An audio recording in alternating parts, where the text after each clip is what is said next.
Hi everybody, so this is going to be a SWOT review for Maker's Mart. There's a neat little slogan in there, shop quicker and build faster. So real quick, what SWOT is, it stands for strengths, weaknesses, opportunities, and threats.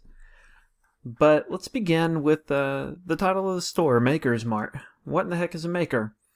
Maker's someone who has adopted DIY cultures and likes to make their own stuff rather than just going and buying it in the store. It can be anything from bookshelves and bed frames to, painting their own art that they put up on the wall and then making the frame to hang it up on the wall. They make costumes or clothes or shoes, anything that is really crafty. You can make it yourself. It can save you a lot of money, and you get the joy of having made it yourself. I've also included 3D printing on here as well because DIY culture is,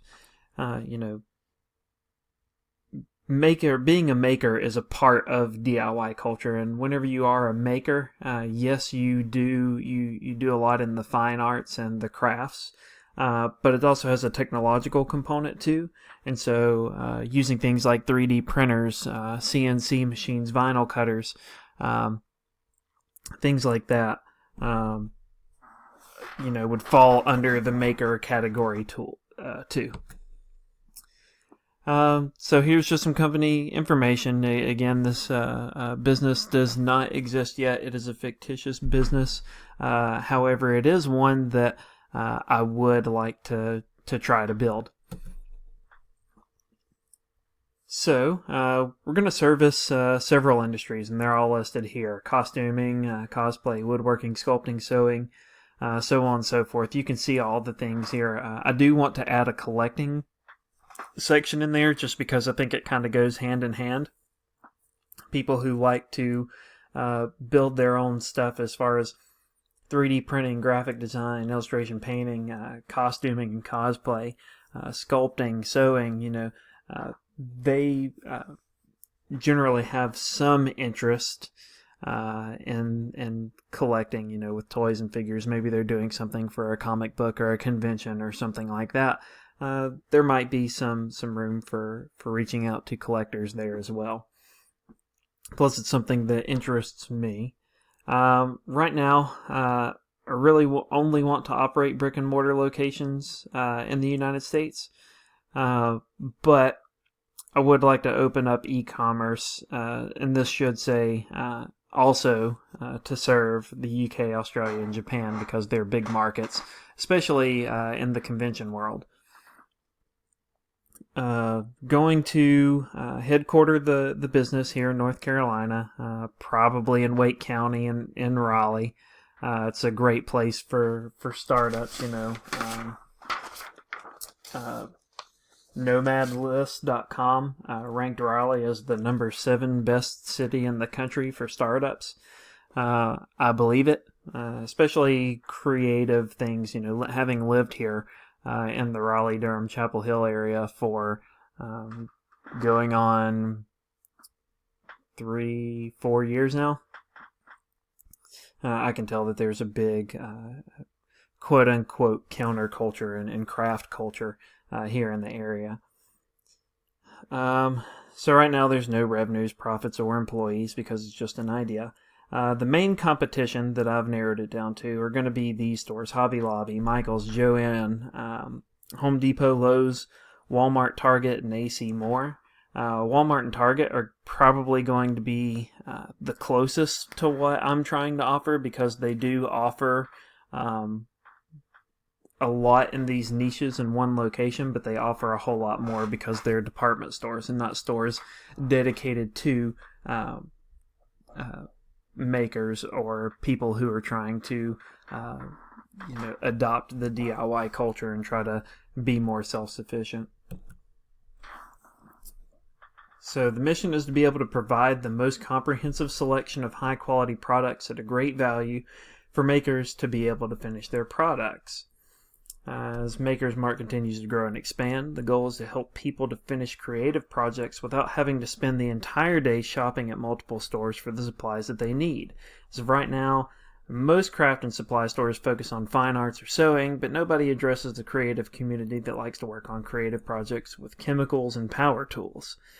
This market does exist, but nobody, based on my research, is catering to them at the moment, which is why I want to put all of these things into one location. So here are the strengths, weaknesses, opportunities, and threats. We'll go over these real quick. Only one-stop shop for makers under strengths. I can reach multiple industries at once. There's not too many competitors. And personally, I have over 3 years experience in multiple maker niches just because so many of them interest me. Weaknesses for the store, especially starting out, can have smaller buildings, so limited shelf space for each niche. I personally don't have any retail management experience. Worked retail, but I don't have any management experience in it. There's not going to be very many locations, and I'm not going to have any brand reputation. But the opportunities out there are to gain new customers from other industries, especially if I'm selling things like tools.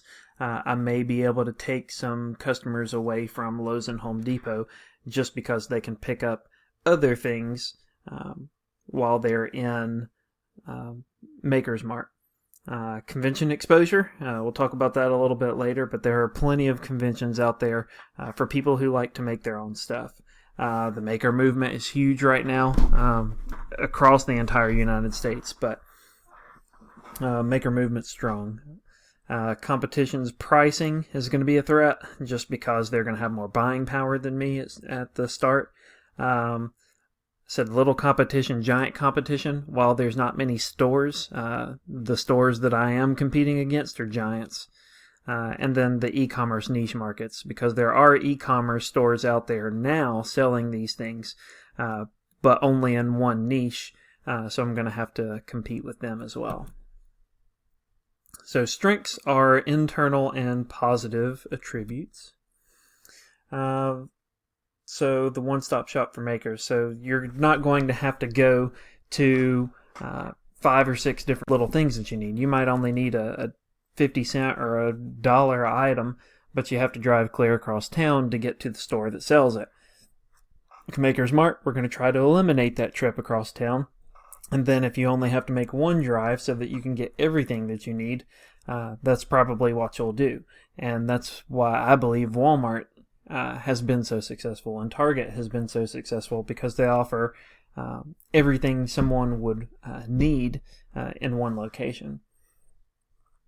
And whenever it comes down to what we're putting on the shelves, we're going to carry more advanced and intricate tools as well, especially whenever it comes to 3D printers, because I do not know of any stores right now that are putting 3D printers on the shelves. I'm sure there are some. I just don't know of them off the top of my head, and as I was doing my research, I didn't see a place for 3D printers. Being able to reach multiple industries at once, there may just be a thing saying, well, I'm not going into a Joann fabric store because I like power tools. Or whatever it is. If you go into a store that sells everything in one place, then you're more likely to go in there. And then what if the power tools guy needs to buy some fabric for something but doesn't want to go into the fabric store because of that stigma? He can come to my store to buy the thing that he was maybe too embarrassed to go into another store to buy. And that does happen. People can get embarrassed to go into certain stores because of what they sell. And then they might think other people think something about them for going to that store.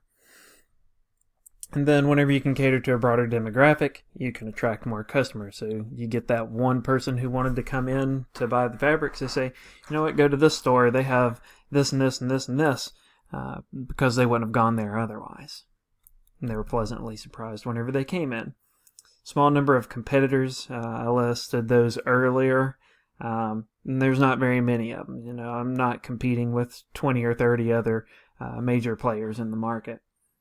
And really I'm competing with know other players. I'm just because no one else is doing this kind of store right now.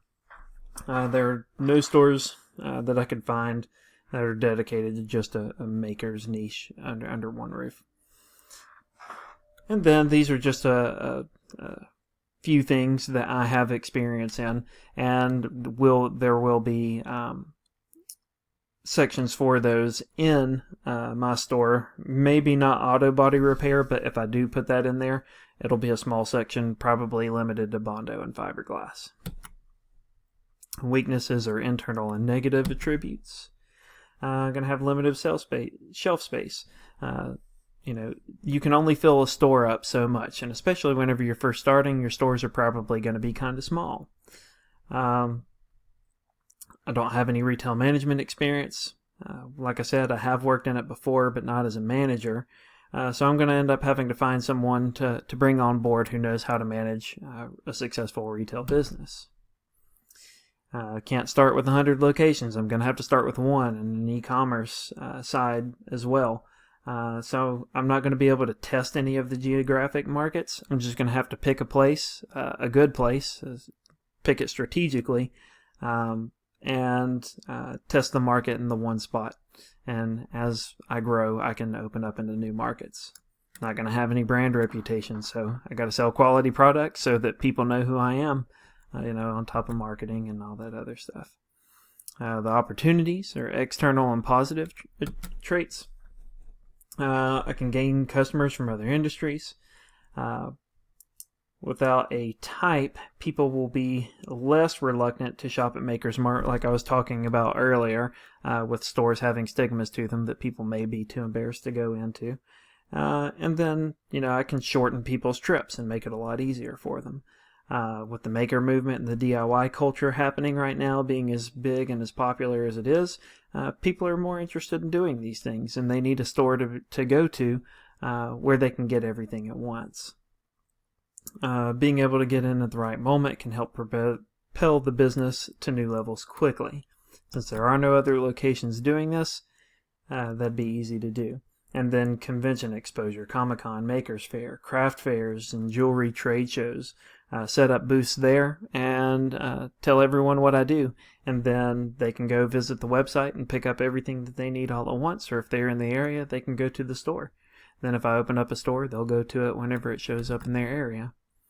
And, here's just an idea of what happens inside of one of these conventions or fairs. Here's the Makers Fair, so you can see a ton of people there. And these happen all over the country. It's not just one location.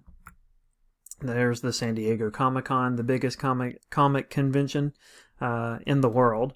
And they have these Comic-Cons and Wizard Worlds and all that all over the entire country, multiple times per year. So there's a lot of opportunity for that, to show off cosplay, and sewing items and collectibles.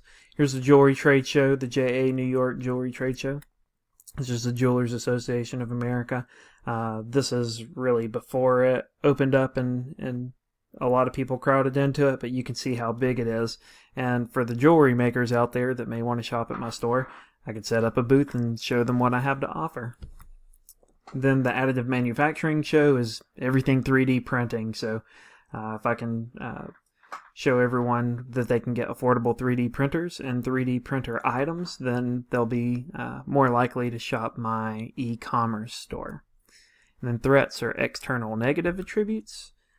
Pricing against competition. Like I said, I'm not going to have the distribution channels or the volume to be able to compete with the pricing. And then some manufacturers may only sell to one distribution company that they can only get a limited amount, and they're only going to sell to the people who they have relationships with. Again, little competition, giant competition. Not many stores I got to compete with, but they're big companies. There's the sources. Thank you.